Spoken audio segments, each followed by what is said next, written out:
자, 여러분 그동안 더위에 수고 많습니다. 다 함께 기도 드리겠습니다.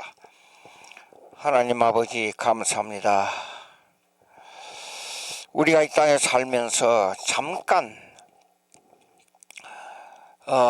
생을 누리고 살지만 많은 사람들이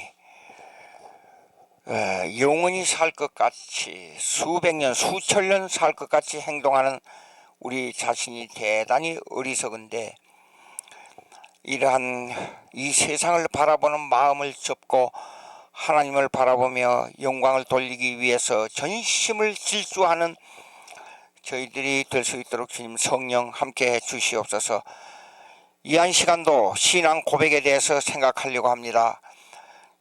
성령께서 저희 마음의 문을 열어 주시옵시고 이해를 돕게 해 주셔서 하나님의 말씀으로 집착하는 저희들이 되게 해 주시옵소서. 예수님의 이름으로 기도하옵나이다. 아멘. 자, 지난주 시간에 역사성에 대해서 얘기를 했습니다. 그러면 웨스트민스터 신앙 고백서가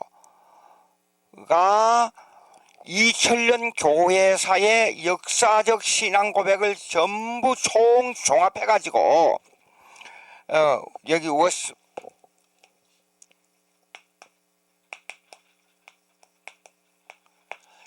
이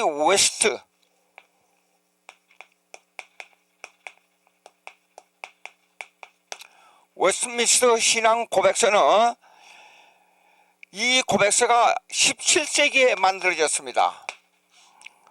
그러니까 16세기에 종교개혁이 일어나고 수많은 신앙 고백서가 만들어졌어요. 그 맨 처음에 제네바 교리서, 그 다음에 하이델버그,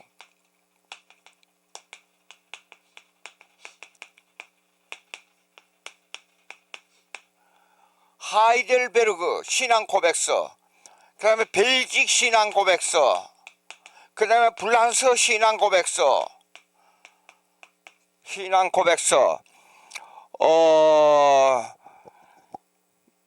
하이델버그, 벨직 신앙 고백서, 불란서 신앙 고백서, 제네바 교리서, 아일랜드 신앙 고백서, 아일랜드 신앙 고백서, 그 다음에 헬베틱 신앙 고백서,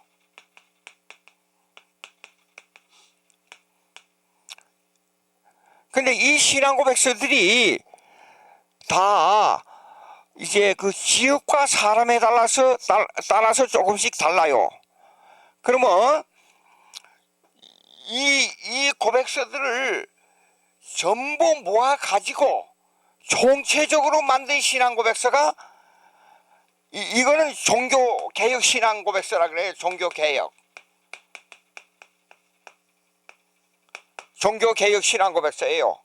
그러면 이것들을 총체적으로 모아 가지고 신앙 고백서를 만든 것이 웨스트민스터 신앙 고백서예요. 그런데 여기에 한 가지 주시할 것이 있어요. 그게 뭔가니, 이런 신앙 고백서들은 교회와 국가론이 없어요. 교회와 국가. 근데 웨스트민스터 신앙 고백서에는 교회와 국가론이 나와 있어요. 그러니까 웨스트민스터 신앙 고백서가 그렇게 총체적으로 나와 있다는 것을 꼭 우리가 명심했으면 좋겠어요. 왜 그런가니, 이거는 로마 캐톨릭, 로마 캐톨릭이 중세에 1000년 동안 세계를 지배하고 제왕들이 그 밑에 있었으니까, 그 제왕이 되려면 교황한테 가서 이 관을 받는 예식을 거쳐야 교황으로부터 그 관을 받는 예식을 거쳐야 제왕이 될 수 있었어요. 중세는 그렇게 교회가 세계를 지배하고 있었어요. 그래서 교회와 국가론이 중요합니다. 그러면 서울 고백서 있잖아요.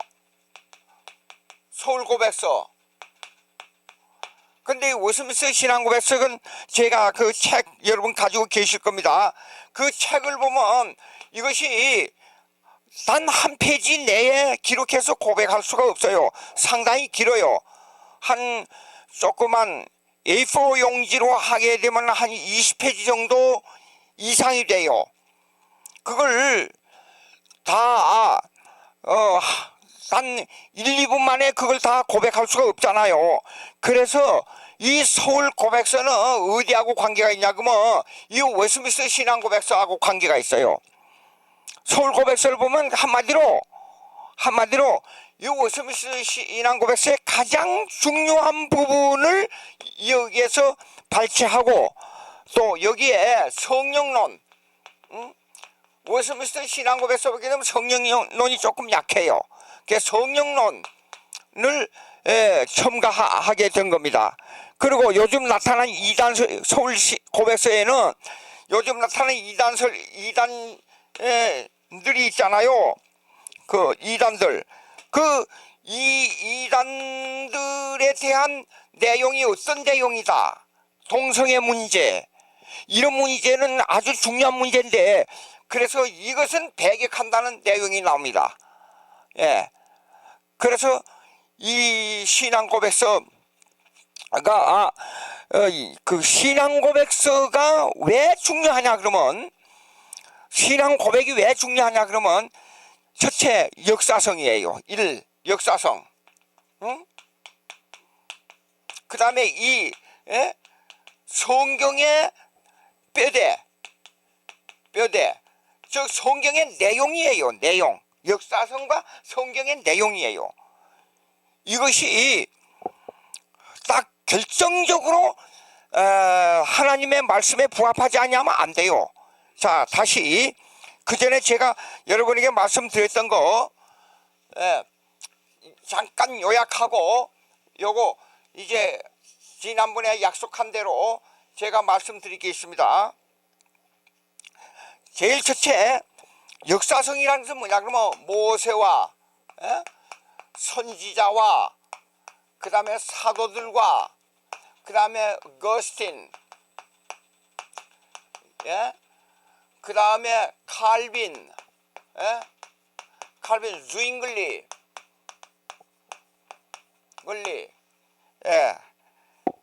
그 다음에 17세기에 나와서 투레틴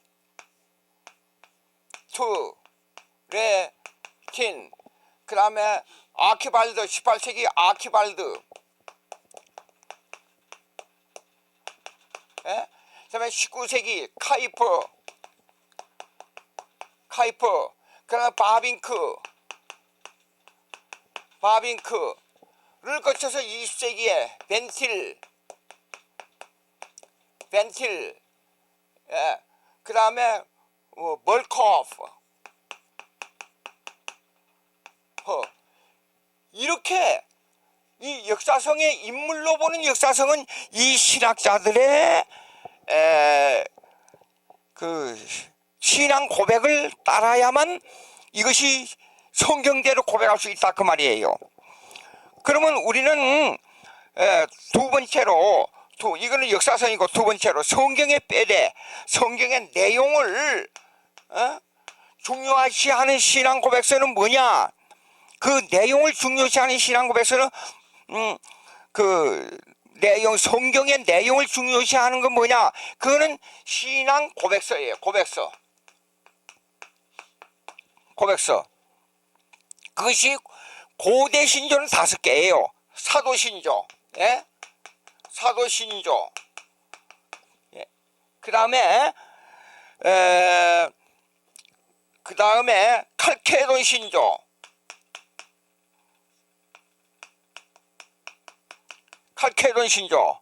그 다음에 콘스탄티노플 신조.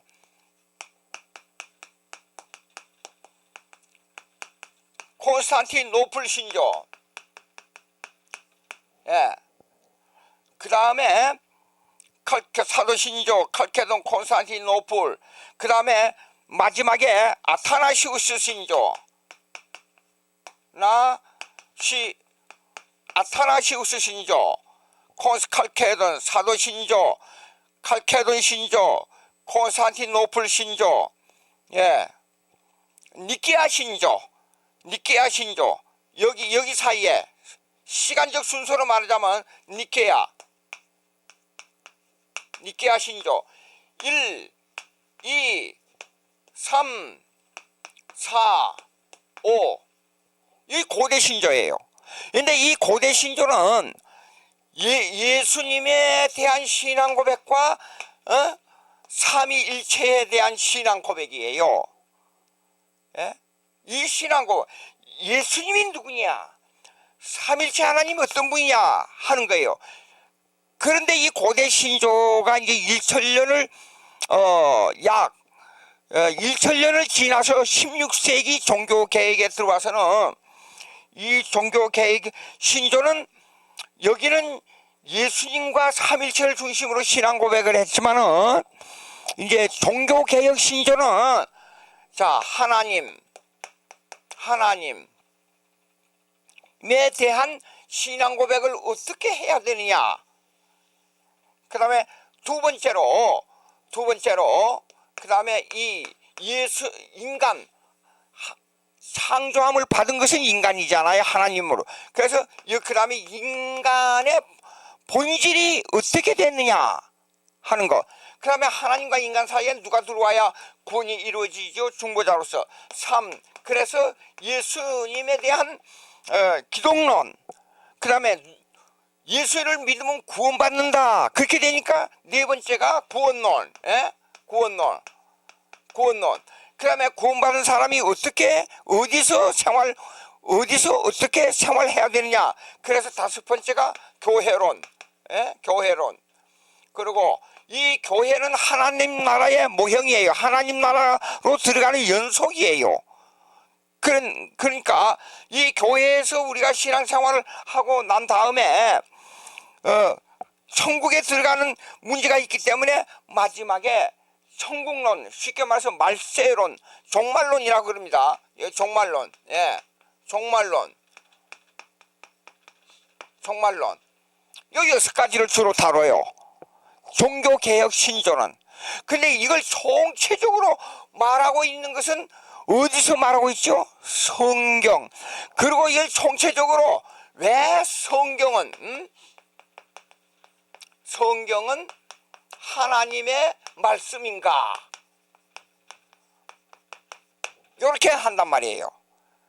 그래서 신앙 고백서를 총체적으로 다룰 때 맨 처음에는 1. 성경은 왜 하나님의 말씀인가? 이 영감설부터 따져요. 영감설. 그 다음에 영감설이 끝나고 나서부터 1. 하나님 어떤 분인가? 인간은 어떤 존재인가? 예수님은 누구신가? 우리가 성령으로 말미암아 구원은 어떻게 이루어지는가? 예, 구원론. 그 다음에 구원받은 성도는 교회와 하나님과의 관계에서 교회론으로 들어가 우리는 교회 일원으로서 어떤 존재인가? 그 다음에 이 사람이 마지막 하늘나라에 들어가는 길이 어떤 과정을 거치는가? 이렇게 돼 있어요. 근데 서울신앙 고백서를 보게 되면 삼일초론이 다 나와요. 그리고 웨스민스터 신앙 고백서를 보게 되면 요 내용이 아주 세부적으로 나와 있습니다. 성경의 빼들을 가지고. 근데 서울신앙 고백서 보면 똑같이 나와 있는데 지난번에 제가 말씀드린 대로 서울신앙 고백서 그 다음에 사도신경, 그러니까 서울신앙 고백서가 사도신경에 기초해서 지금 많은 분량을 차지하고 있어요. 예. 근데 왜 많은 분량을 차지하고 있으냐 하는 것은 지난번에 제가 초대교회의 역사적 배경사를 말씀을 드렸어요. 그러나 서울신앙고백서 실론, 하나님은 어떤 분인가, 그 다음에 예수님, 그 다음에 성령, 교회, 그 다음에 천국, 이걸 다 말하고 있어요. 예, 그러니까 이 고백서를 잊지 마시고 항상 외고 사도신경을 예배 때마다 우리가 신앙으로 고백하는 것처럼 그 고백의 원리로 잘 간직하시기 바랍니다. 자, 그러면 오늘은 성경이 왜 하나님 말씀인가 이걸 증명하겠어요.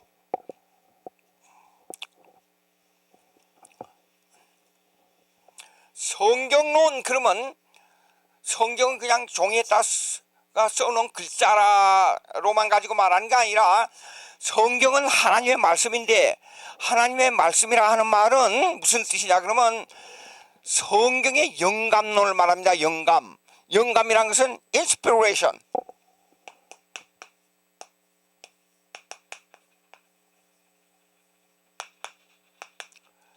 이 inspiration 이가 뭐냐면 감동, 성령으로 감동됐다 그 말이에요. 예?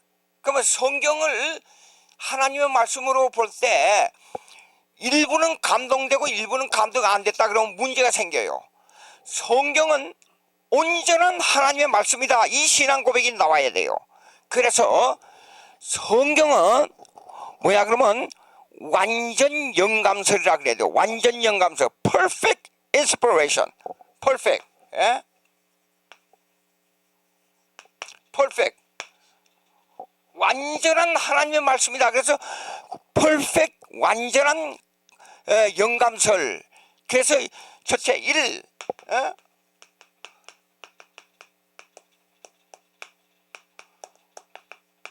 완전 영감설이라 그렇게 말합니다. 예?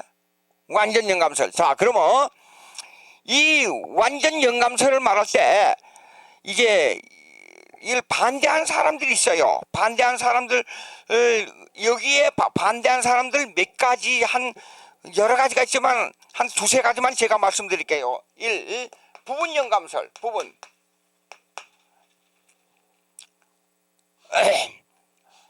성경의 하나님 말씀이 어떤 거는 교훈으로 돼 있고, 어떤 거는 역사로 돼 있고, 어떤 거는 비유로 돼 있고, 문장을 보면 그렇잖아요.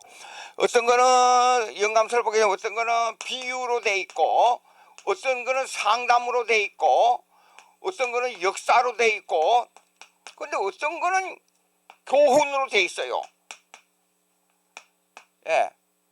근데 이 사람들이 그 성경을 반대하는 사람들이 꼭 주장하는 거는요, 이 교훈만을 하나님의 말씀으로 하려고 그래. 교훈만을. 예, 교훈만을 하나님의 말씀으로 하고 역사나 상담이나 비유는 하나님의 말씀이 아니고 교훈만을, 성경에 나오는 교훈은 이거는 부분이니까 전체가 아니고 요것만 하나님의 말씀이라고 하는 사람들이 있어요. 예. 근데 자, 이 성경, 우리가 성경이 하나님 말씀이라 하는 것은 우리는 종이를 섬기고 글자를 섬기는 게 아니에요. 종이 속에 하나님이 들어있고 완이라고 하면 완자, 이 속에 하나님이 들어있다, 그게 아니에요. 그 완전이라는 그 글자가 가지고 있는 내용이 뭐냐에 대해서 영감설을 말하는 거예요. 그러니까 완전이라, 하나님은 완전하시다, 하나님이 완전하시다 그러면 완전에 대한 내용을 우리가 신앙하는 것이지, 완자, 그러니까 전자, 그 글자를 신앙하는 게 아니란 말이에요. 그러면 우리가 성경을 때 비유가 말하고 있는 내용, 예? 상담이 말하고 있는 내용, 역사가 말하고 있는 내용이 하나님 말씀이에요. 한번 예를 들어보겠습니다.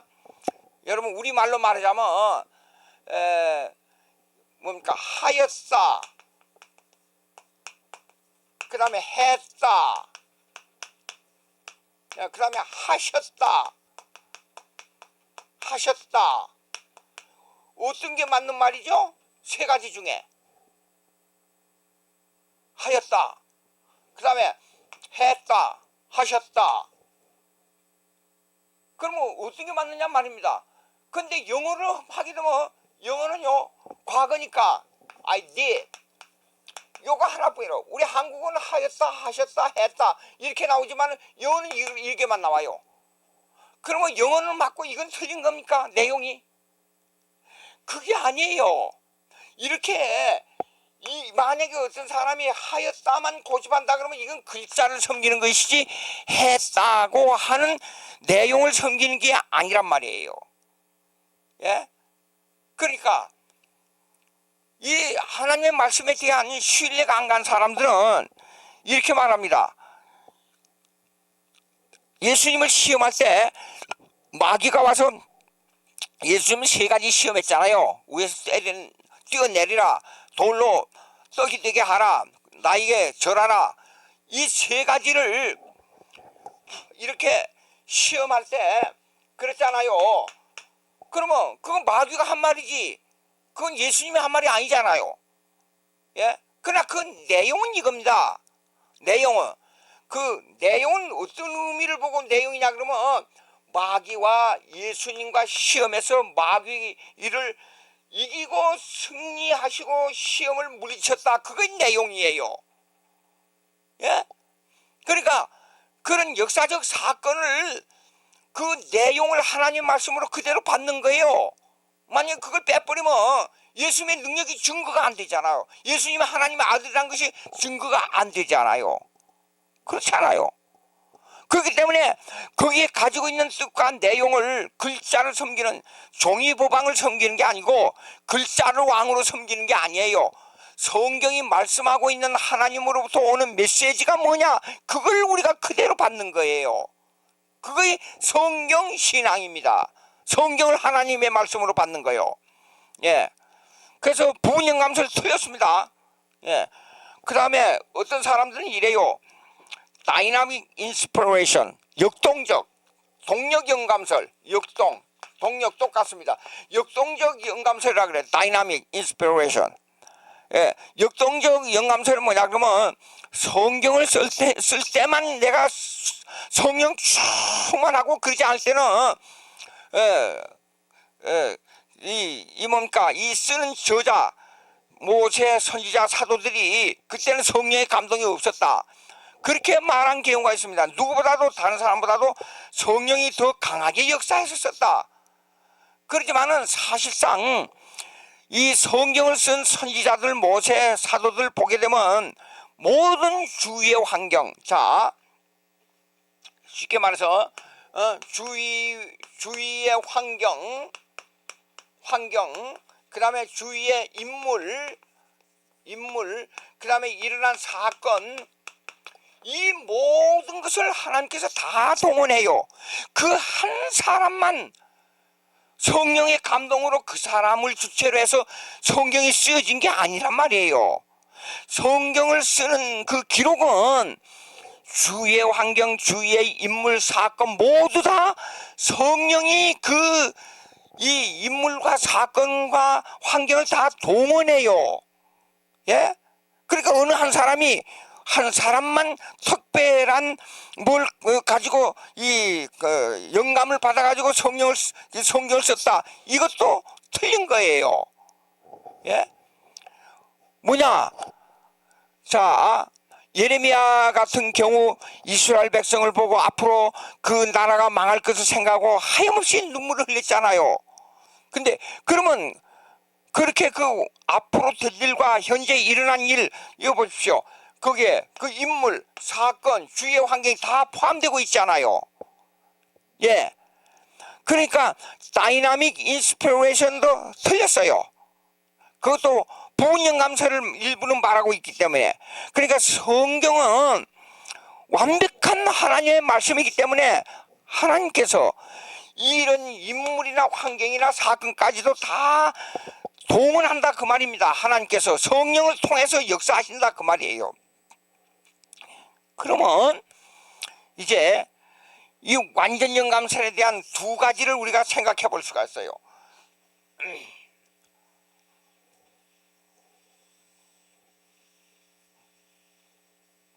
자, 보시겠습니다.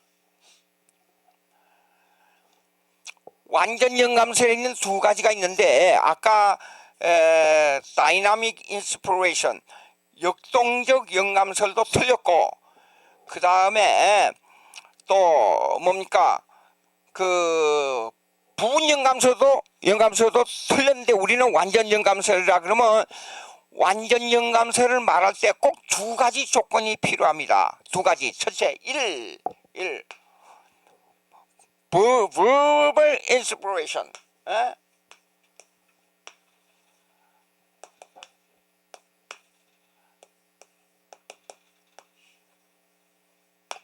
inspiration.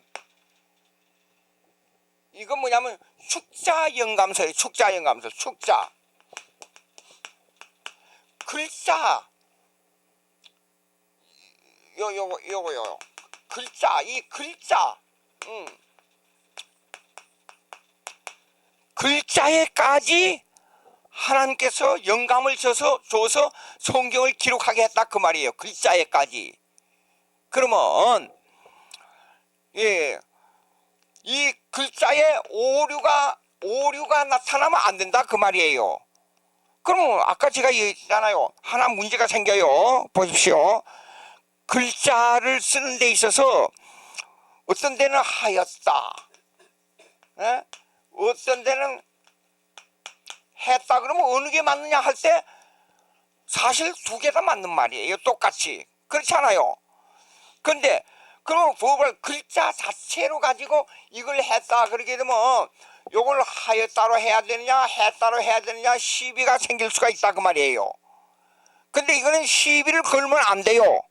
요 문제에 있어서. 왜 시비를 걸면 안 되냐면 글자 자체가 영감이 됐다 하는 말은 글자가 말하고 있는 내용이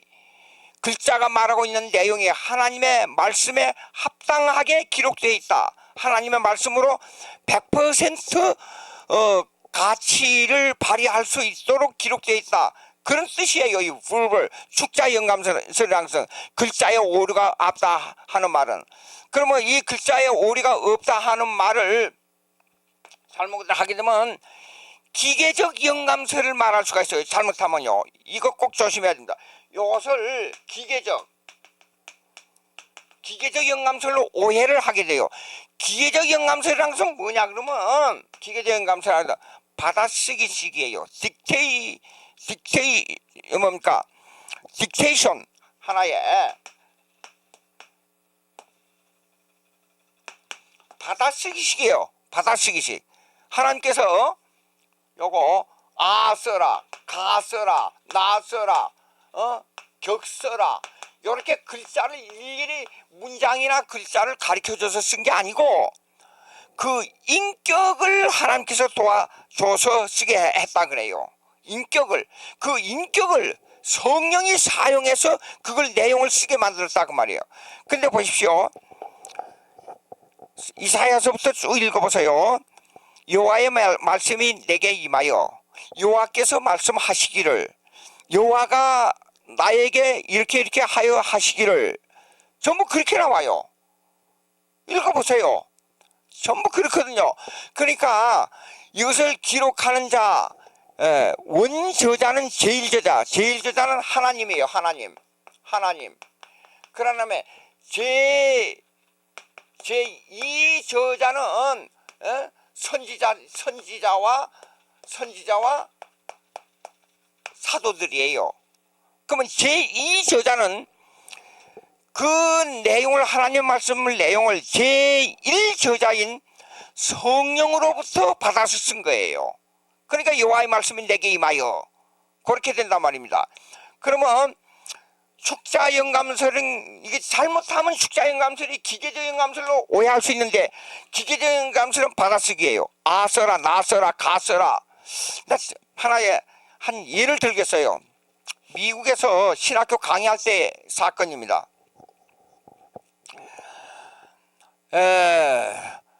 성경을 이렇게 들고, 한국에서는 옛날에 목사님들이 성경을 들고 다니면 꼭 여기다 가슴에다가 이렇게 들고 다녔어요.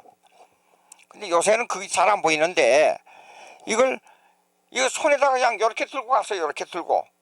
그리고 경건의 시간이 돼서 잠깐 한 20분 설교해 달라 그래서, 그러면 좋다 그래 20분 설교해 준다고 설거해주고 왔는데 오는 길에 성경을 이렇게 안 들고 그냥 손에다 이렇게 들고 이렇게 갔단 말이에요. 그런데 어느 학생이 막 불평을 해요. 왜 그렇게 얼굴이 그렇게 기분 나쁘게 해가지고 뭐 불평이 왜 있느냐고 그랬더니 목사님 저를 보고 그래요.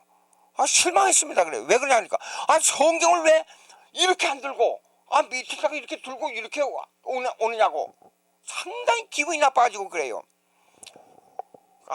이게 교육을 잘못 받은 게 이렇게 그렇구나. 그래서 제 교수실로 오라 그랬어요. 왔습니다. 와가지고 성경 보자고.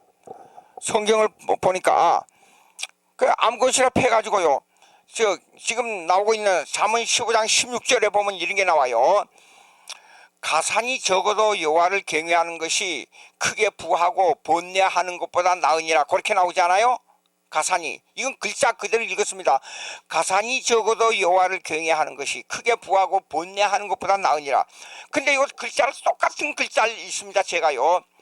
라니 은하 다보건 는하 네번 고하부 개크 이건는 하외경 늘와 호여 도어적 이산가. 이게 무슨 뜻이에요? 지금 방금 전번에 읽은 거하고 뒤에 읽은 거하고 글자가 틀림없어요. 이게 무슨 뜻입니까? 이렇게 읽으면 엄청 우습지 않아요. 그런데 가산이 이걸 반대로 읽으면 이상가 그러잖아요. 그 다음에 적어도를 반대로 읽으면 도적 그렇게 읽잖아요. 그러면 하나님께서 받아시기식으로 가짜 써라, 산 써라, 이 써라, 적 써라, 써라, 도 써라, 그런 영감설이 아니라 그 말이에요. 요걸 받아시기식을 기계적 영감설이라 그래요. 그러니까 이거 잘못 배워가지고 성경의 영감설을 기계적인 영감설로 받아가지고 이 성경 글자 있잖아요. 이 종이와 이 글자를 왕처럼 섬기는 거예요.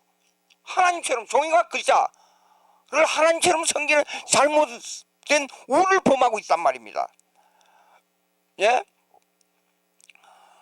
그래서 이런 일들이 우리가 잘못 보면 안 된대.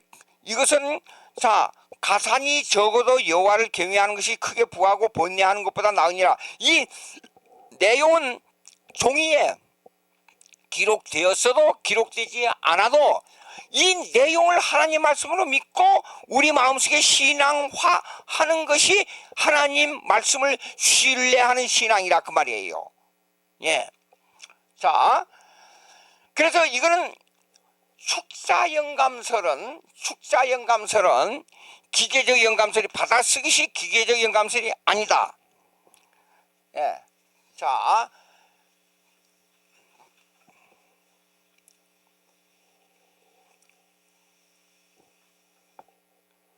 verbal inspiration,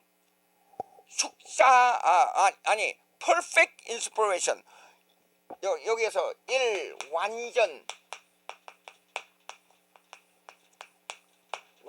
영감설에 숙자 영감설이 있어야 되고, 숙자 영감설을 잘못하게 되면 완전 영감설을 반대하는 거 이 영감설은 하나님 말씀을 그대로 액면 우리가 신앙한다 그 말이고, 완전 영감설을 반대하는 이것이 뭐냐면 부분 영감설이에요. 부분 영감설. 그 다음에 2번 동력 영감설. 부분 영감설은 어떤 부분은 성경을 하나님의 말씀으로 받지만 어떤 부분은 안 받는다. 안 받는다는 내용은 부분 영감설에 안 받는다는 내용은 역사나 비유나 그냥 마귀가 한 말이나 사울이 한 말이지, 그거는 다윗하고 말할 때 사울이 한 말이지 왜 그게 하나님 말씀이냐. 그렇게 글자를 섬겨서는 안 된단 말입니다. 무슨 말이냐면 그 내용이 뭐냐. 그러면 다윗하고 바울하고 일어난 사건의 내용이 그 속에 하나님이 어떻게 역사하셨는가, 하나님이 그들의 마음을 어떻게 감동해서 어떻게 이스라엘 국가를 이끌고 나가는 일이 하나님의 뜻대로 수행되었는가? 그거 다 하나님의 말씀이에요. 예. 그러니까 부분 영감설 틀렸다. 어떤 동력적 영감설은 어떤 사람이 특별한 기간 동안에 감동을 받아가지고 썼다. 이것도 틀렸다. 예. 왜 그러면 이 성경의 영감이 되기 위해서는 사람과 사건과 주위 환경을 다 성령이 동원하지 어떤 사람에게만 딱 그렇게 동원해서 성령의 역사에서 성경을 쓴 게 아니란 말입니다. 그래서 이거 다 틀렸어요. 그러면 완전 영감서를 알기 위해서 첫째가 알아야 될 건 축자 영감서예요. 이 글자에 오류가 없다. 그렇게 해야 된단 말입니다. 그러나 글자 자체를 하나님의 말씀으로 보기보다는 글자가 가지고 있는 그 내용, 그 의미에다가 우리가 초점을 맞춰야 된다 그 말입니다. 하나님이 세상을 이처럼 사랑하사 독생자를 주셨으니 이는 저를 믿는 자마다 그거 보자고요. 하나님께서 이 세상에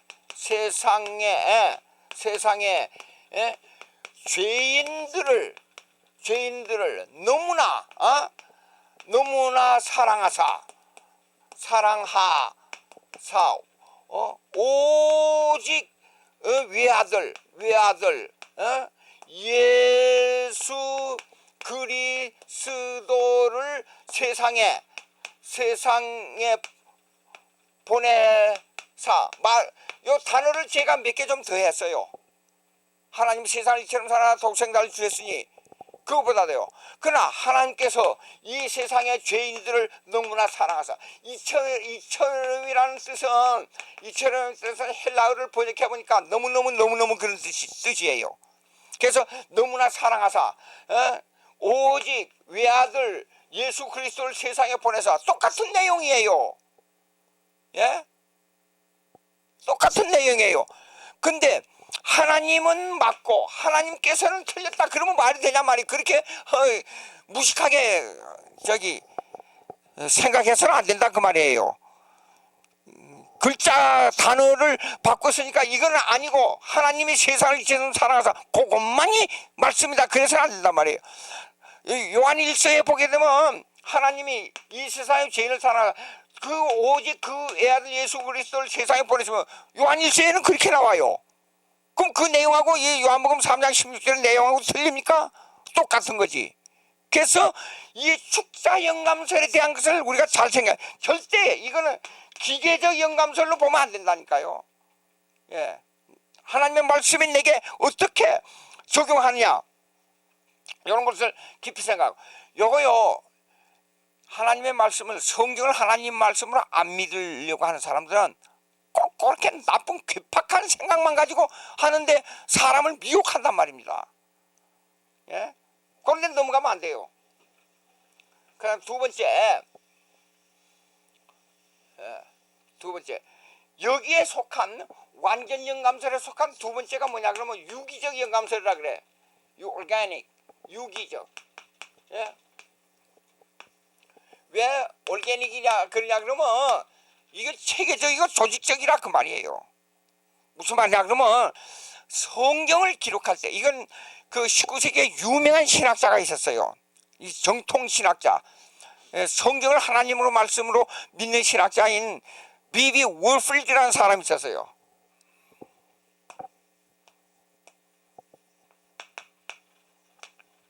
벤자민 월필드. 이름이 좀 이상해요. 전쟁터니까. 이름이 전쟁터예요. 이름이. 예. 이 사람이 뭐냐면 성경 그 계시의 양태론을 말했어요. Form of the Revelation. 계시의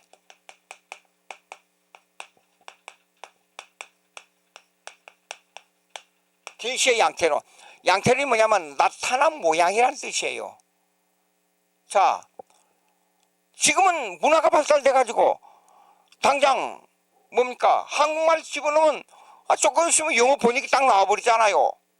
그리고 각 나라 말로 다 번역이 돼요. 그러니까 얼마나 쉬운지 몰라요. 번역하기도 쉽고. 그래서 요즘은 번역책을 가지고 번역한 것을 알기 위해서 넣어놓고, 그러나 아무리 발달돼도 저자가 말하고 있는 의미대로 또 그대로는 안 나와요. 그러니까 그걸 해놓고 제가 책을 쓸 때 그걸 넣어가지고 쭉 빼봐요. 빼보면 전문적인 용어를 나타내는 데는 오류가 많아요. 그걸 전부 수정을 또 해야 돼요. 작업을요. 자, 그러면 올게닉 인스피레이션, 이 유기적 영감설이 뭐냐 그러면 보십시오. 바울이 고린도 교회에다가 편지를 쓴 거 있잖아요. 근데 그때 당시에는 편지 너희들이 신앙으로 이렇게 살아야 된다, 이렇게 해서는 안 된다는 것을 권면해서 썼습니다. 근데 그것이 왜 하나님의 말씀이 하는 문제가 나오잖아요. 예? 그럼 왜 하나님 말씀이냐 그러면 하나님께서 성령을 통해서 어떻게 역사하냐, 이걸 속에 역사하냐.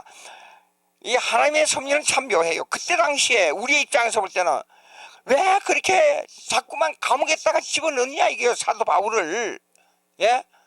사도 바울을 감옥에다 넣어가지고 편지를 쓰겠잖아요. 근데 그것이 하나님의 말씀을 이 수천 년이 지난 오늘날까지도 그것이 하나님 말씀으로 되도록 하는 하나님의 섭리예요. 그 섭리를 일으키는 것이 뭐냐 그러면 올게닉 인스피레이션이라 그래요. 성경을 쓰기 하기 위해서 거기에 사람들, 예? 사람들, 환경, 예? 그 다음에 사건, 아까 얘기한 대로 더군다나 사도 바울을 미워하는 로마 정부, 로마 정부까지 동원해서 이 성경을 쓰게 만들었단 말이에요. 그때 당시에는 하나님의 뜻대로 살게 하기 위한 권면의 말씀을 쓴 거예요.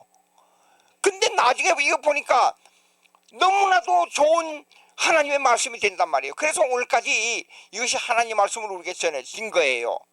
그래서 올게닉 인스피레이션은 구약도 마찬가지예요. 예? 모세가 광야에서 이스라엘 백성을 이끌고 나온 사건들이 다 있잖아요. 그걸 읽을 때마다 그 속에, 그 사건들 속에, 그 다음에 그 구약의 제사 속에 누가 들었어요? 예수 그리스도가 들었잖아요. 예? 구약의 제사, 레위기 제사직을 보게 되면 예수 그리스도가 아주 선명하게 나타나 있어요. 그러니까 그걸 보고 그때 당시에 양을 잡아 제사 드리는 거지 무슨 너무 성경이 왜 하나님 말씀이야. 그런데 그 속에 예수 그리스도가 그렇게 선명하게 나타나니까 이거는 하나님의 말씀을 어떻게 부정할 수가 있느냐 그 말이에요. 예? 생각을 해봐요. 자, 그러면 이 유기적 영감설이 뭐냐 그러면 어느 제2 저자를 동원해요. 제2 저자가 모세와 선지자와 바울 사도들이에요. 그러면 이 제2 저자가 이 성경을 쓰기 위해서 주위의 사람들을 동원해요. 이 성경을 쓰기 위해서 어떤 사건들을 일으키는데 그것을 하나님께서 직접 개입해요. 예. 그리고 그 기록을 써가지고 오류가 없도록 해서 써서 이것이 세대, 쉽게 말해서 종말까지 이것이 이어가도록 그것을 하나님께서 섭리해요. 자, 여러분 이상하지 않아요? 데살로니가전서 4장 보게 되면 종말론이 나오잖아요. 예수님 재림한 사건이. 베드로서 3장에 보게 되면 이 세상의 모든 뜨거운 불에 다 큰 소리로 떠나가고, 예? 예수님이 재림한 사건이 나오잖아요. 그거 그냥 재미 자기 소설 쓰듯이 이 사도들이 그렇게 썼어요. 그걸 생각을 해봐요. 전혀 성령의 역사 아닙니까? 예? 자, 그러면 이제 이렇게 해서 다시 성경이 하나님의 말씀이라는 내용을 보시겠습니다. 성경이 하나님의 말씀이라는 내용을 우리가 이거는 완전 영감설로 받아야 된다. 반대자들이 말하는 부분령 어떤 곳은 하나님의 말씀이잖아, 어떤 곳은 아니다. 무슨 역사, 뭐 비유, 뭐가 있냐? 그런 거 부분령 감설 이거 반대합니다. 그 다음에 다이나믹, 그 역동적, 동력적 영감설 그것도 우리는 반대합니다. 그러면 이 완전 영감설, 성경이 하나님의 말씀이라고 하는 여기에 꼭 두 가지가 포함돼야 돼요. 그게 뭐냐면 숫자 영감설, 글자에 오류가 없어요. 글자에. 만약에 봅시다. 한 예를 들게요. 왜 글자가 오류가 없어야 된다는 걸 예를 들겠어요. 왜 예수님께서 1점 유력이라도 말이 나왔냐 하는 걸 가만히 생각해 봐요. 내가 율법을 폐하려 온 줄로 아느냐? 완성하러 왔다. 여기에 1점 유력이라도 다 완성하고 이게 여기에 설리면 안 된다는 걸 아주 강하게 시사했어요. 예수님께서. 예, 보자고요. 만약에 마귀가 높은 데로 올라가서 예수님을 보고 떨어뜨리라 그래요. 근데 높은 곳이라 하는 걸 갖다가 여기요 꼭 하나만 고치자고요. 여기요 낮은 곳 뜻이 확 달라져 버려요. 그렇죠? 글자 하나. 그 다음에 돌을 보고 떡이 되라고 그렇게 유혹했잖아요. 돌로 가지고 떡이 되라고 하기로 했잖아요. 그러지 말고 뜻을 바꾸기 위해서 이 돌이 이 덕이 되게 하라. 요거 하나 요거 하나 뺀 거예요. 단지 돌이 덕이 되게 하라 그러면 사람의 도덕적 사람이 되게. 돌이 어떻게 도덕적 사람이 되죠? 만약에 요걸 가지고 요거 하나만 바꿨어요. 없어요. 그러면 전혀 뜻이 달라져 버려요. 그렇죠? 보십시오. 근데 히브리서는 점이 많아요. 그건 나중에 후에 학자들이 붙인 거지만은 히브리서는 참 묘해요. 헬라어도 마찬가지만은 히브리어. 자,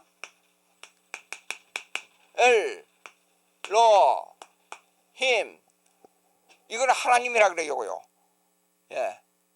근데 이 내용에요. 요걸 아니 1.1핵이라도 요거 하나 빼버리면요. 요거 하나 빼면 느자가 돼버려요. 전혀 뜻이 달라져 버려요. 요거 하나 요 1점 하나가 엘로힘 하나님이라 돼버려요. 그렇게 달라요. 1.1핵이. 예? 그러니까 우리가 글자 하나하나를 아주 신중하게 다뤄야 된다 그 말입니다. 그리고 성경에 대한 용어 언어를 바꿔 WCC 동성영언에 주장하고 그 다음에 이런 사람들이 이 종교적 언어를 바꾸자 그러잖아. 이건 보통 문제가 아닙니다. 언어를 바꾸자는 것은 우리는요 그냥 쉽게 말해서 이위일체 하나님을 믿어도 된다 그런 말이 돼요? 딱 하나. 우리는 삼일체 하나님을 믿잖아요. 일체. 예? 근데 만약에요 삼위이체 하나님을 믿는다 그러면 엄청난 차이가 나버려요. 그렇죠? 어떻게 위는 인격은 셋인데 두 개의 존재 하나님을 믿을 수가 있어요. 우리는 불가능한 얘기잖아요. 그런데 WCC를 주장하는 동성애 주장하는 WCC 주장하는 자들이 2013년에 부산 백스코에서 WCC를 주장하는 사람들의 그 책이라면 그 제목이 뭐냐 그러면 그때 나올 때 제네바에서 나온 책이 뭐냐 그러면 그 WCC를 반대하기 위해서 제네바에 갔잖아요. 7명이 여기 한국에서 어느 그 기독교 매스컴에서 와가지고 가자고 그러더라고요. 그래 갔어요. 가가지고 한거하러 가서 요건 조금 요거 약간 좀 빗나가는 얘기지만 우리가 이거 잘 알아야 됩니다. 왜 그러냐 그러면 언제나 그 사람들이 마귀의 역사는요 이 뭘 뒤집어 쓰냐 그러면 아주 보기 좋고 아주 귀에 듣기 좋고 아주 맛이 좋은 자료들을 가지고 와서 사람을 유혹합니다. 근데 그 사람들이 뭐냐 그러면 그 제목이 성경에 나온대요.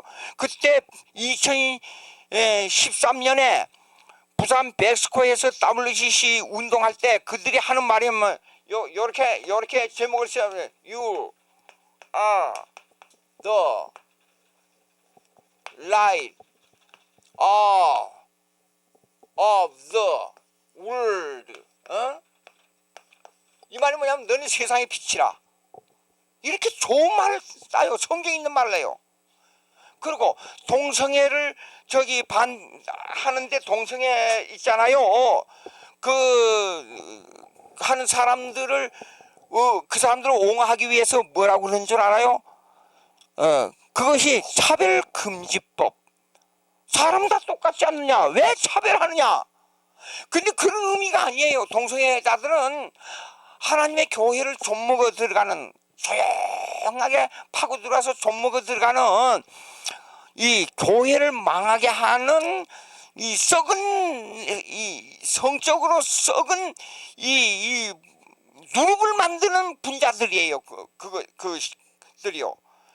그런데 그들이 무슨 말로 아주 향기로운 말로 뒤집어 씌우는데 그 말의 내용이 뭐냐 그러면 사람이 다 인격이 있는데 왜 차별하느냐 이게요. 그렇게 말합니다.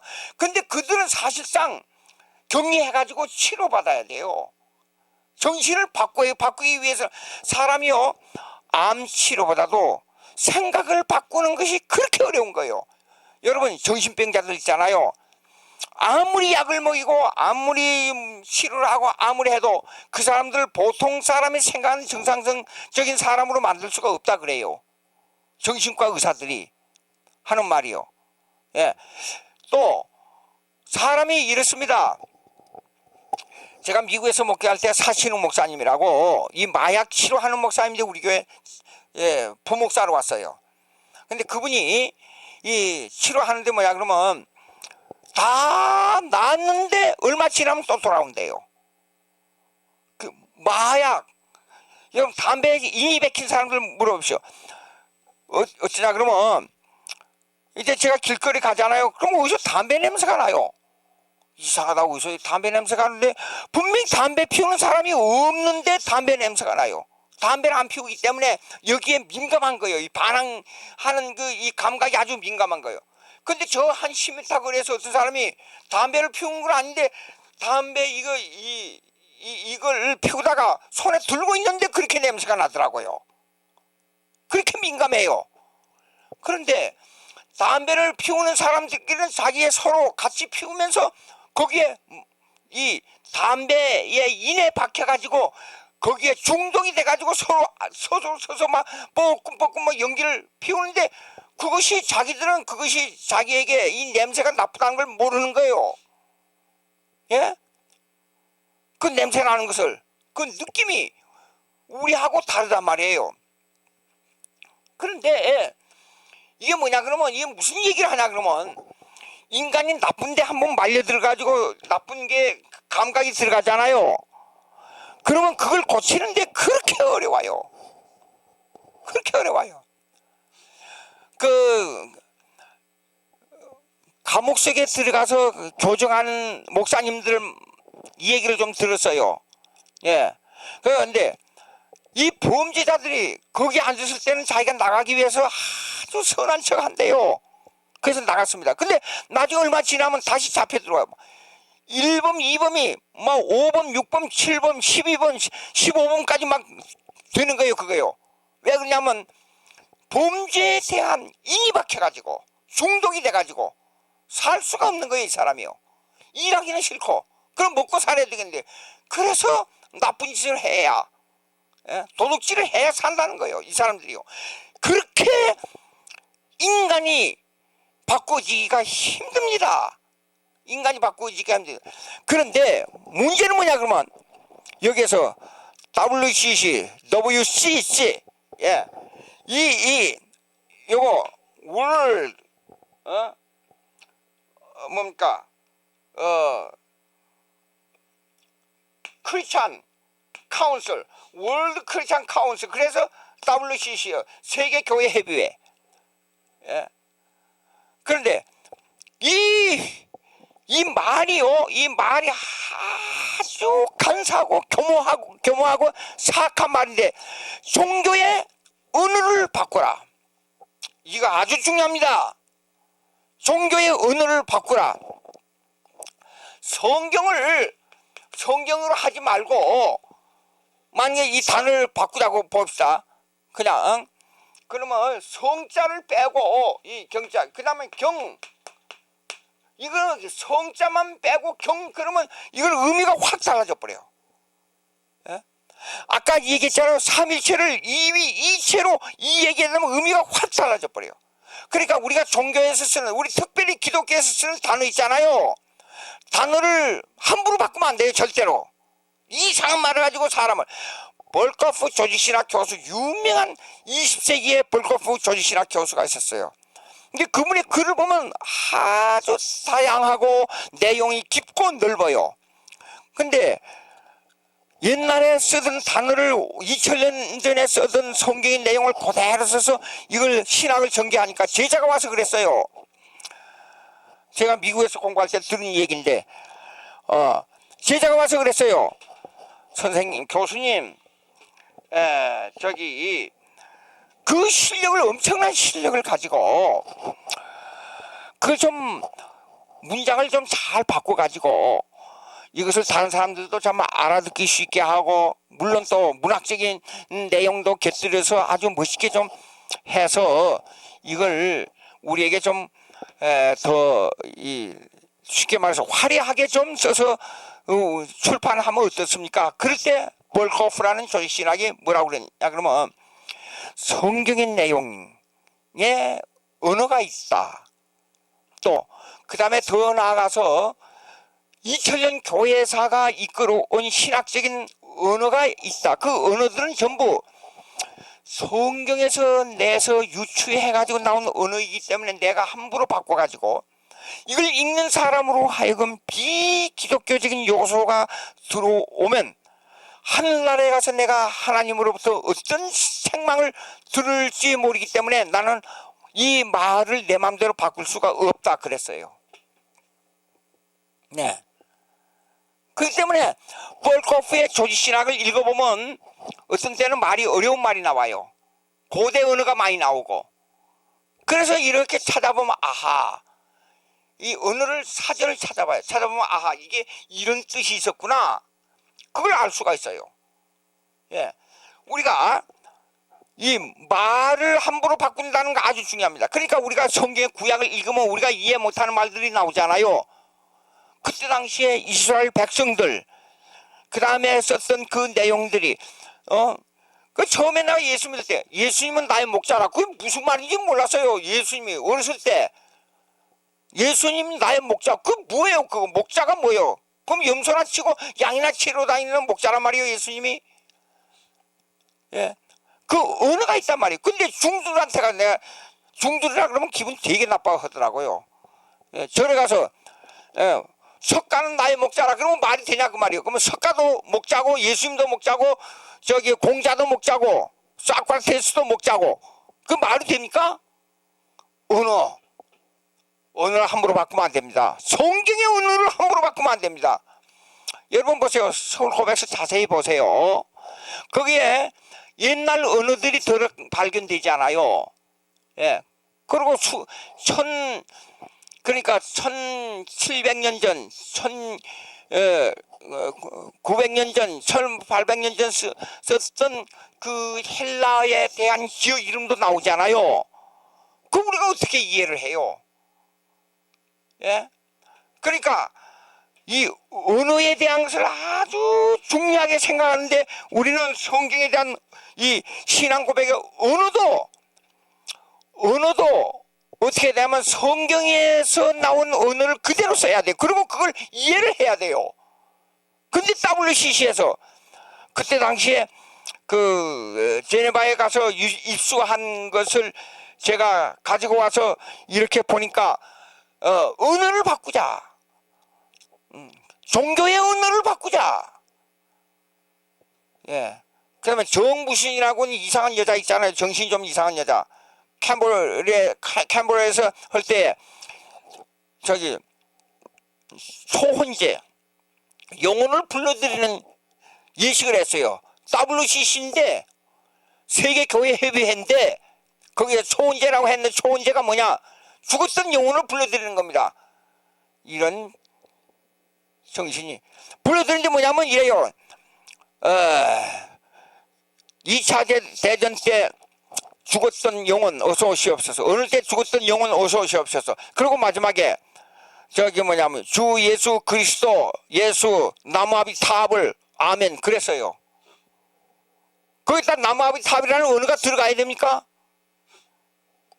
이렇게 이 언어란 것이 예수님께서 왜 1.1억이라도 라는 말을 쓰셨는가를 우리가 깊이 생각해야 됩니다. 예? 단어를 함부로 바꾸면 안 됩니다. 성경에 나오는 언어를 모르면 그걸 공부를 해가지고 우리가 인식을 해야 됩니다. 이거는 생명에 관한 문제이기 때문에. 자, 그러면 성경의 영감서를 이렇게 했어요. 그 다음에 그러면 우리가 실제 생활 속에서 성경은 왜 하나님의 말씀이어야 하는가? 이 문제가 나와요. 성경은 왜 하나님의 말씀이어야 하는가? 1. 성경의 감동성. 미국에 왈레스라고 하는 유명한 문학가요 장군이 있었잖아요. 근데 이 사람이 기독교인들이 회개한다고 울고 기도한다고 머리 숙이고 중얼거리고 하는 꼴이 보기 싫었어요. 그래서 나는 기독교를 이 땅에서 없애 건방지게 자기가 기독교를 없앤대요. 그러다가서 왈레스 장군이 이제 성경을 읽기 시작했어요. 계속 읽고 또 읽고 가다가 어느 날 자기도 모르게 무릎을 꿇고 엎드려졌어요. 하나님 용서하여 주시옵소서. 회개했어요. 성경이 하나님 말씀이라는 걸 알게 됐어요. 성경을 어떤 사람이 전도할 때 이러더라고요. 옛날에 하나님을 보여달래요. 그러면 믿겠습니다 그러더라고요. 그래 정말로 꼭 보고 믿겠느냐 그러니까 그렇다 그러대요. 그럼 내 시킨 대로 하세요. 예, 내가 보여드리겠습니다. 성경을 20번만 읽고 오세요. 성경을 20번만 읽고 오세요. 그 나중에 만났어요. 1년쯤 지났어요. 만약 성경을 몇 번 읽으니까 안 읽어요. 그러면 당신 하나님 못 봐요. 마음이 청결한 자가 하나님 봐야 되는데 그 본다는 의미는 실제로 하나님 보면 당신 그 자리에서 죽어요. 예? 출애굽기에 그렇게 나와 있어요. 18장 이후에 33장 읽어보면. 그런데 하나님을 보면 죽는데 진짜 볼 수 있는 것은 마음의 심령이 변화돼야 하나님을 보는 겁니다. 그럼 마음이 청결해지려면 어떻게 돼요? 청결한 하나님을 본다. 성경을 읽어야 돼요. 성경이 하나님을 말씀하고 있기 때문에 그럼 하나님을 볼 수 있는 거예요. 그런데 그러고 나서 회개하고 나서 왈레스가 첫째 작품이 낸 것이 뭐냐면 변호라는 작품을 냈어요. 변호라는 작품은 보면 책이 더 감동적이에요. 영화보다. 책을 읽으면 거기에 하나님의 주권사상, 절대 하나님의 이 만물을 지배하신다는 예수 그리스도가 누구냐 하는 것이 정확하게 말씀하고 있는 겁니다. 예. 여러분 미국의 19대 대통령 클리블랜드 대통령이 있어요. 19대 대통령. 예?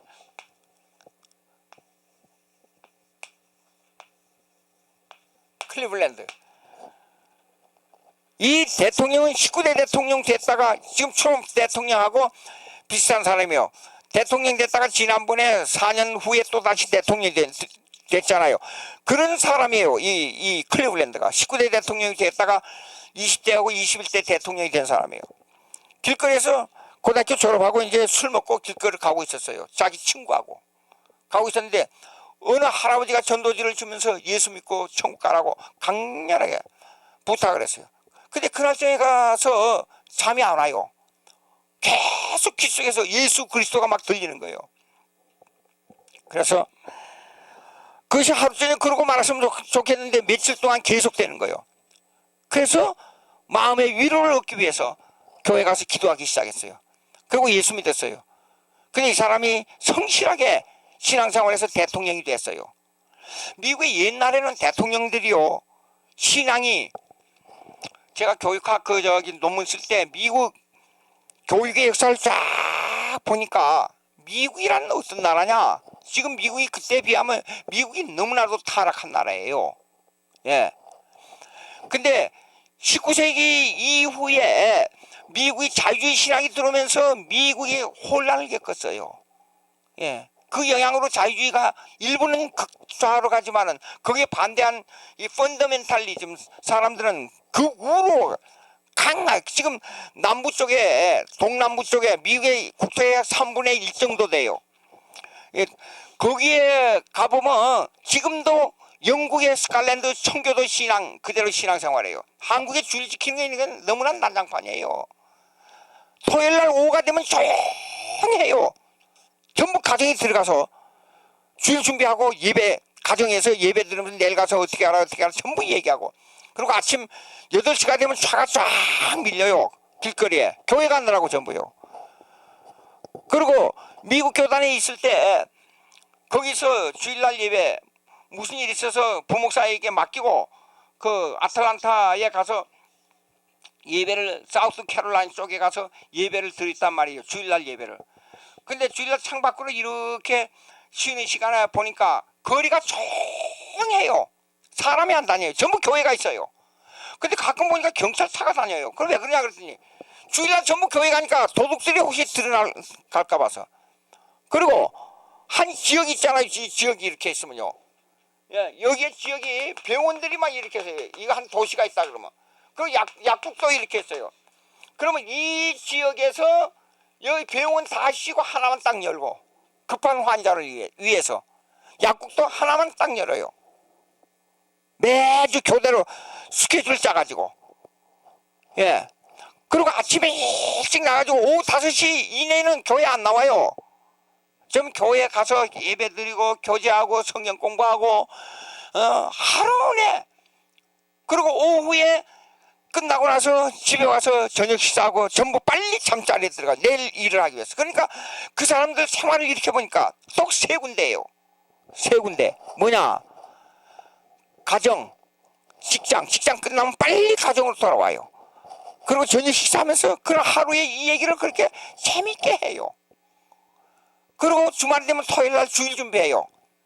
그 토요일날 되면 거리가 조용해요. 토요일날 오후부터. 예. 그리고 주일날 교회 가서 돌아오고. 딱 그래. 직장, 가정, 교회. 에이, 어떻게, 뭡니까? 도저히 여기서 생각할 수 없는 것은 뭐냐 그러면, 직장 끝나고 밤늦게까지 같이 밥 먹고, 예수 믿는다면서 술 먹고, 저녁 막 9시, 10시 막 그렇게 늦게 들어오고, 그게 무슨 이게 신앙생활이에요? 이해가 안 돼요. 조금 이게 다른 데로, 지금 이 얘기가 약간 좀 다른 데로 나갔습니다만, 클리블랜드, 그런데 대통령 취임식이 됐단 말이에요. 클리블랜드가 보니까 낯익은 이름이 올라왔어요. 보니까 같이 술 먹고 다니는 친구인데 감옥에 있어요. 감옥에. 보십시오. 예수를 믿으면 이런 일이 생긴단 말이에요. 이런 일이. 자, 두 번째 일, 그 다음에 저작성이에요. 저작성. 예?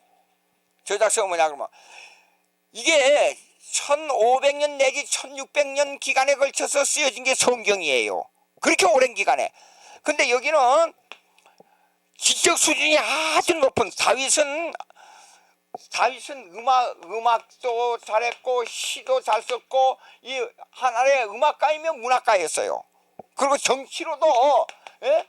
정치가로서도 대단한 능력을 발휘한 사람이에요. 그런데 이 사람이 이렇게 수준 높은 사람부터 저 농부회까지, 그 다음에 고기잡이 베드로까지, 그런데도 신앙의 고백을 보면 고백을 보면 똑같이 예수 그리스도를 말하고 있고 똑같이 종말을 말하고 있어요. 이걸 저작성이에요. 저작성. 이 성경. 그 다음에 세 번째가 뭐냐 그러면 역사성이에요. 역사성. 자 보세요. 500년 전 우리 한국을 생각해봐요. 지금 우리가 컴퓨터를 가지고 마음대로 움직이는 이 시대를, 그리고 하늘을 날아다니고, 옛날에 제가 어렸을 때만 해도 12시간 부산에서 기차를 타고 12시간 만에 서울에 왔단 말이에요. 근데 지금은 12시간 만에 미국을 가버려. 공항에서. 이렇게 빨라졌어요. 그리고 여기서 앉아서 공짜로 전화기로 가지고 미국에 있는 사람하고 마음대로 전화를 해요. 그러면 200년, 300년 전 한국에서 이거 생각했겠어요? 불가능해요. 그 역사 시간의 이 갭이랑은 굉장히 큰 거예요. 근데 이렇게 긴 역사를 통해서 쓰여진 성경 말씀인데 오늘까지 이 교훈은 변함이 없어요. 이게 성경의 역사성이에요. 과거에 구약시대 때는 모든 역사를 통해서 오늘 교훈이 얼마나, 인생을 사는데 우리 교인들이 인생을 사는데 여러 가지 뭐 생각이 왔다 갔다 하면, 여러분 그러면 전도서하고 잠언을 빨리 좀 읽어보세요. 많이 읽어요. 여러 번 읽어봐야 됩니다. 예? 그럼 읽어보고 인생이 어떻게 살아야 되고 인생이 내가 처신을 어떻게 해야 된다는 것이 여기 나와 있거든요. 이렇게 성경은.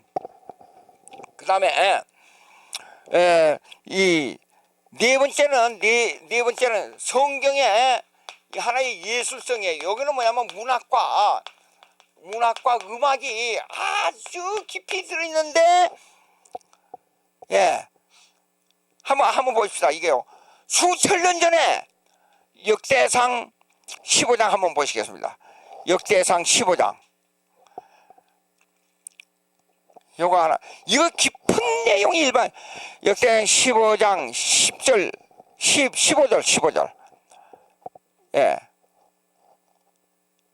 15절. 명한 대로 레위 자손이 채로 하나님의 괴를 얻게. 그 다음에 16절, 다윗이 레위 사람의 어른들에게 명하여 그 노래하는 자를 세우고, 그렇죠. 비파와 수금과 재금 등의 악기를 울려서 즐거운 소리를 내라 하며.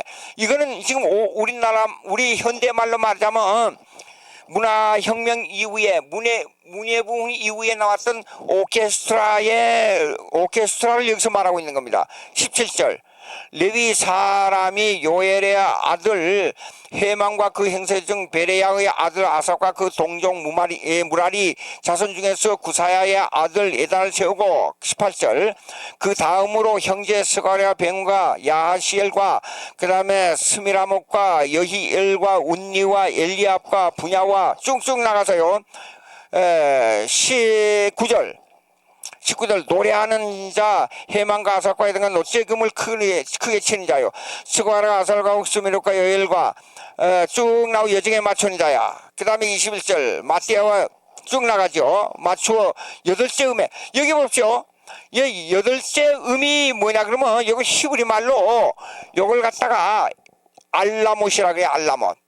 그 다음에 22절, 레위 사람의 족장 그녀는 노래에 익숙한 노래를 주장하는 사람의, 이건 성가대 지휘자입니다. 23절, 그 다음 배가오나 열간하는 교회 문 앞에서 쭉 치는 자, 제사장 스바나 여호와니까 24절, 예, 애동가 쭉 나오지 않아요. 그러면 이게 뭐냐 그러면 지금 우리 한국은 궁상곽치우 도레미솔라만 나와요. 도레미솔라. 근데 여기는 팔돔 도레미파솔라시도 벌써 수천 년 전에 이 음을 만들었어요. 그리고 오케스트라를 만들었어요. 성가지휘 만들고 노래하는 자 만들고. 그러니까 음악이 이렇게, 성경이 수천 년 전에 우리에게 이렇게 음악을 가르쳐주고 있고, 예. 그리고 이 문학을 보면 성경의 시가 성경의 내용 시가 3분의 1 이상이 시로 돼 있어요. 그냥 아주 깊은 내용이에요. 여러분 이사야서 보게 되면 뭡니까, 독을 마셔도 죽지 아니하고 그 독사의 손을 넣어도 죽지 않는다는 내용이 나오지 않아요. 그거는 실제적인 문제가 아니고 그건 시예요. 시. 아무리 독한 악한 우리를 악마의 세력에 우리를 죽이려고 할지라도 우리는 생명을 그대로 유지한다는 뜻을 시로 표현한 거예요. 근데 여호와 증인들이 실제로 독을 마시고 그래 죽었잖아요.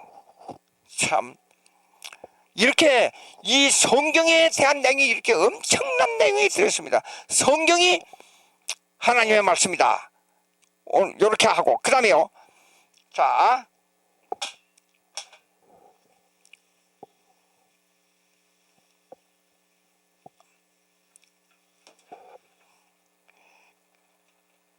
웨스민스터 신앙 고백은 서울 신앙 고백서도 나오지만 웨스민스터 신앙 고백은 맨 처음에 하나님의 말씀인 성경 딱 나옵니다.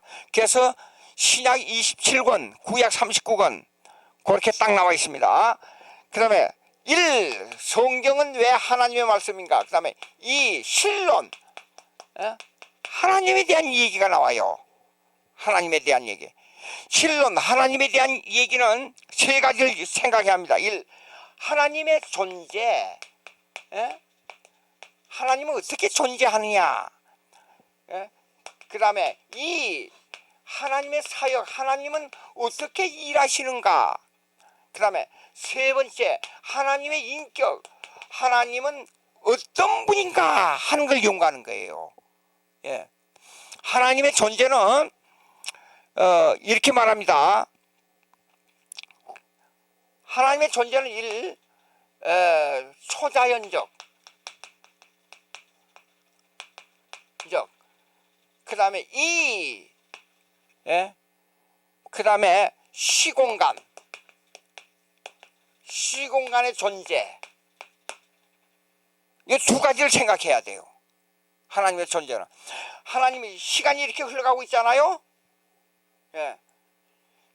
그러면 역사를 지배하신단 말입니다. 그러면 역사 위에 계셔서 이 시공간을 지배하는 분은 누구냐? 초자연적 하나님이에요. 이 초자연적 하나님은 창조 이전에 존재했던 하나님이 창조 이후에까지도 존재한다는 뜻이에요. 창조 이전에, 이건 창조예요. 이건 창조예요. 창조 이전의 하나님은 영원 속에 계신 하나님이에요. 근데 여기에 삼위일체 하나님이 계셨단 말이에요. 근데 이 하나님은 이 창조한 것을 내버려 두시지 않고, 자, 이제 이렇게 이 영원 속에 영원에 계신 하나님은 초자연적 하나님이에요. 이 영원 이후에도 계신 하나님은 초자연적 하나님이에요. 그러나 역사를 지배하시는 하나님은 시공간의 하나님이에요. 이 역사를 지배하시는 하나님은 시간과 속에 이걸 놔두고 창조하신 것을 그대로 내버려 두지 않고 이걸 보존해요. 이걸 통치해요. 다스려요. 이 지구가 이렇게 돌아가는 것도 일반 은총의 성령의 역사에서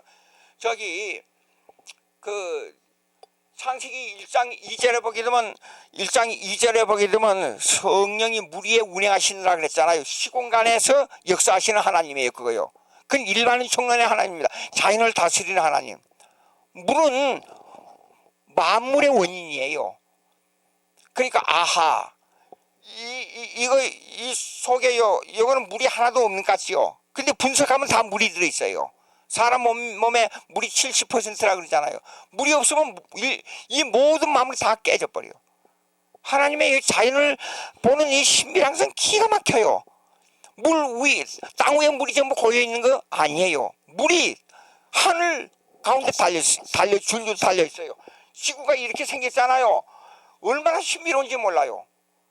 근데 태평양이 미국이 여기 있고 한국이 여기 있고 아시아, 소련, 일본이 이렇게 있고 그 다음에 이렇게 해서 인도가 있고 이거 호주가 있고 근데 이게 태평양 물이요. 이 지구에 달려있잖아요. 지금 돌아가고 있어요. 온천이. 근데 돌아가는데 물이 따라가고 있어요. 물이 공간으로 안 쏟아지고. 여러분 어떻게 생각해요? 그리고 참 미국에서 볼 때는 사람이 이렇게 서 있잖아요. 호주에서 볼 때는 사람이 이렇게 서 있잖아요. 그러면 여기서 볼 때는 호주에 있는 사람이 거꾸로 매달려 있어요. 근데 땅 위에 걸어다녀요. 근데 다. 참 희한해요. 그렇죠? 예. 이 신비를, 기적을, 그 시공간을 지배하시는 하나님은 현실 속에서, 빌립이 하나님 아버지를 보여달라 그랬잖아요. 야, 하나님 나를 보았어. 이제 하나님 아버지를 보았어. 예수님은 그러니까 요한일서 1장 1절부터 2절 보잖아요. 우리가 만지고 보고 듣고 하신 우리가 본바요. 그 하나님, 우리가 만지는 하나님 예수님. 예수님이 하나님이 여기 있다 저기 있다 하지 마. 내 마음속에 내 심령 속에 있어. 그거는 시공간의 존재의 하나님이에요. 내 마음속에.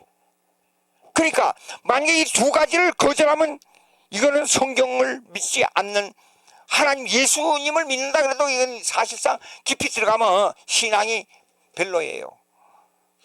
만물을 이렇게 영혼 속에 다스리는 하나님과 시공간 속에서 우리를 이렇게 이끌어 가시는 하나님, 이 두 가지가 딱 정해져 있어요.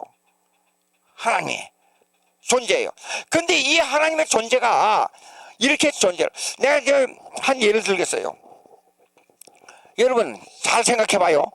하나님의 존재를 다 알고 예수 믿어요? 물어봅니다. 하나님의 존재를 다 알고 예수 믿어요? 천지를 창조하시고 능력이고 권능이고 모든 만물을 지배하시고 섭리하시고, 예? 이거 통치하시고 섭리하시고, 보존 통치 섭리하시고 경륜하시고, 예? 섭리라는 것은 뭐냐 그러면 여기에 시간전에 정해진 내용을 시공간 속에서 작용하는 걸 섭리라 그래요. 근데 이 작용을 위해서 주위의 인간과 모든 것을 동원해 주는 것을 경륜이라 그래요.